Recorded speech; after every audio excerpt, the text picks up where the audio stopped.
آج کل ایک اشتہار ٹی وی چینلز پہ چل رہا ہے حکومت کی طرف سے۔ اس میں یہ دکھایا جاتا ہے کہ کچھ خواتین احساس سینٹر میں حکومت سے امداد لینے کے بعد شکریہ ادا کر رہی ہیں، درازی عمر کی دعائیں کر رہی ہیں، اقتدار کو دوام دینے کی دعائیں کر رہی ہیں۔ اب یہ اشتہار میری نظر میں ایک تضحیک آمیز اشتہار ہے، شرمناک ہے، اور حکومت کو چاہیے کہ فوری طور پر اس اشتہار کو بند کر دے۔ اب اگر کوئی سمجھنا چاہ رہا ہے تو میں ایک واقعہ سنا دیتا ہوں۔ یہ پاکستان کی ماضی سے ہے، لیکن اس میں سبق موجودہ حکمرانوں کے لیے بھی ہے۔ 1950 کی دہائی میں جب کراچی دارالحکومت تھا تو وزیر اعظم ہاؤس ہوتا تھا اسٹیٹ گیسٹ ہاؤس، جو کہ میٹروپول ہوٹل کے پاس ہے۔ ایک دفعہ وزیر اعظم کسی ملاقات کے لیے باہر جا رہے تھے تو ان کے ڈرائیور نے ٹریفک کی سرخ بتی کو نظر انداز کیا اور آگے بڑھ گیا۔ وہاں پہ ایک ٹریفک کانسٹیبل موجود تھا جس نے اشارے سے روکا اور وزیر اعظم کے ڈرائیور سے کہا کہ تمہارا چالان ہوگا، تم نے سگنل کو نظر انداز کیا ہے۔ ڈرائیور نے کہا کہ یہ وزیر اعظم پاکستان کی گاڑی ہے۔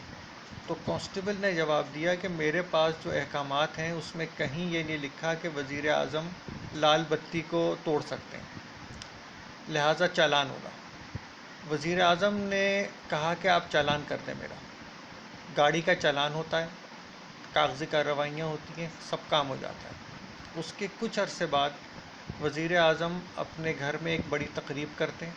اس میں صحافی بھی بلائے جاتے ہیں، اس کانسٹیبل کو بھی بلایا جاتا ہے۔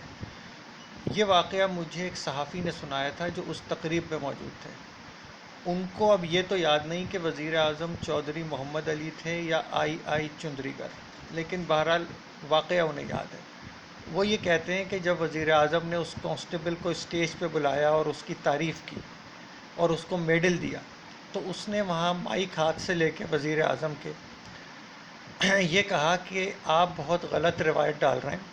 جس کام کی تنخواہ دی جاتی ہے اس کے لیے میڈل نہیں دیے جاتے۔ جو کام میں نے کیا وہ میرے فرض میں شامل تھا، اس کے لیے میڈل کس بات کا؟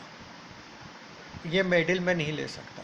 اور وہ میڈل وزیر اعظم کے ہاتھ میں رکھ کے واپس چلا گیا اور وزیر اعظم سمیت تمام لوگ ہکا بکا کھڑے رہ گئے۔ اب اس سے سبق یہ حاصل ہوا کہ جس کام کی تنخواہ لی جاتی ہے، جو کام آپ کی ذمہ داری ہے، اس کے لیے انعامات اور میڈل کی امید نہیں کرنی چاہیے۔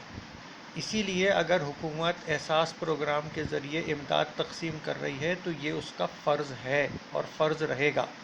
اس کے لیے اشتہار پہ لوگوں سے جبراً تعریف کروانا ایک انتہائی گھٹیا کام ہے۔ تو میں امید کرتا ہوں کہ حکومت اس اشتہار کو فوری طور پر ہٹوا لے گی اور اپنی بھی عزت بچائے گی اور لوگوں کی بھی۔ شکریہ۔